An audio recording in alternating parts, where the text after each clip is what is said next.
Assalamualaikum warahmatullahi wabarakatuh. Kami, mahasiswi dari Prodi Manajemen Pendidikan Islam Fakultas Tarbiyah dan Keguruan UIN Sunan Ampel, Surabaya. Perkenalkan, nama saya Nabila Maulidia Puspita, NIM 060103200012. Dan saya Wajidah Lazfia, NIM 06010320016. Di video kali ini, kami akan menjelaskan tentang segmentasi pasar, Perilaku konsumen, faktor yang mempengaruhi organisasi, serta signifikasi perencanaan terhadap eksistensi dan persaingan organisasi. Baik, yang pertama, kami akan menjelaskan tentang apa itu segmentasi pasar. Nah, menurut kalian apa sih segmentasi pasar itu? Jadi, segmentasi merupakan cara memandang pasar secara kreatif. Segmentasi juga disebut dengan strategi pemetaan atau mapping strategi yang bermanfaat untuk membagi kelompok-kelompok pelanggan potensial sesuai dengan ciri-ciri perilaku yang serupa. Dapat diartikan bahwa segmentasi bertujuan untuk memahami macam-macam segmen pasar yang akan dijadikan target sasaran untuk menjadi pelanggan. Berdasarkan informasi yang diperoleh oleh pemasar, maka segmentasi pasar dapat dikategorikan dengan 4 cara, yaitu: yang pertama, segmentasi demografi. membagi pasar dalam beberapa kelompok berdasarkan karakteristik. Yang kedua, segmentasi geografi. Mengidentifikasi wilayah atau tempat di mana pasar itu berada. Yang ketiga, segmentasi psikografi. Segmentasi pasar berdasarkan gaya hidup dan kepribadian konsumen. Yang keempat, segmentasi manfaat. Pembagian pasar yang lebih memfokuskan pada manfaat yang diharapkan dari suatu produk daripada karakteristik konsumen itu tersendiri. Segmentasi pasar juga dipengaruhi oleh perilaku konsumen. Yuk kita cari tahu apa aja sih perilaku-perilaku konsumen itu. Yang pertama, konsumen yang royal atau disebut loyal customer. Yang kedua, ada konsumen yang impulsif atau impulse shoppers. Yang ketiga, yaitu konsumen yang suka tawar-menawar atau disebut dengan bargain hunters. Yang keempat, ada konsumen yang melihat-lihat atau wandering consumers. Yang kelima, yaitu konsumen berdasarkan kebutuhan atau disebut need-based customer. Dari banyaknya perilaku-perilaku konsumen tadi, maka terbentuklah faktor-faktor yang mempengaruhi efektivitas organisasi menurut Richard M. Steers.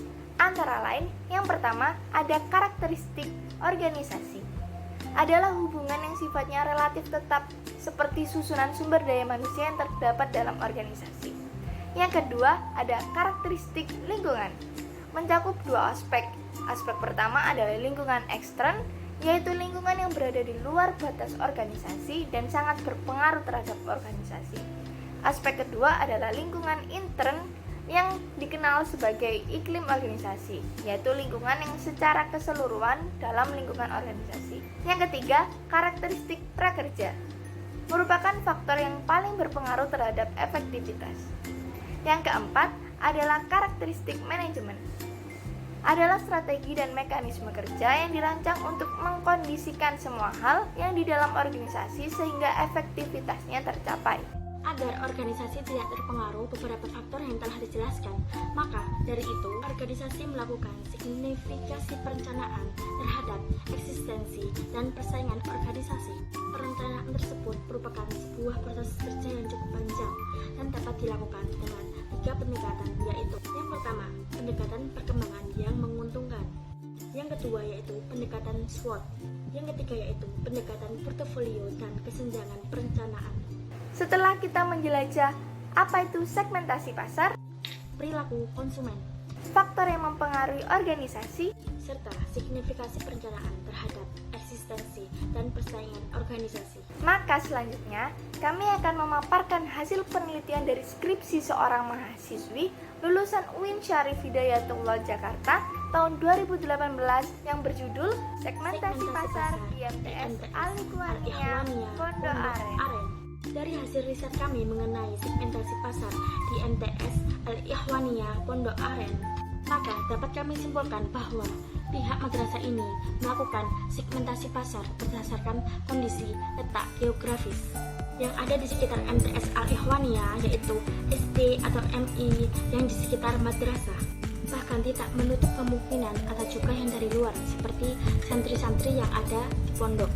Selain itu, MTS Al-Ikhwaniyah juga melakukan tes seleksi penerimaan calon siswa baru.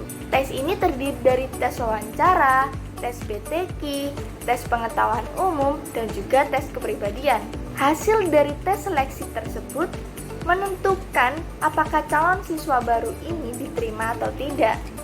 Secara umum, tidak ada segmentasi secara tertulis untuk pilih-pilih calon siswa. Hal ini menandakan bahwa MTS Al-Ikhwaniyah telah membuat segmen pasarnya tersendiri dengan mengutamakan santri-santri pondok pesantren yang ada, kemudian mereka melakukan tes seleksi calon siswa baru.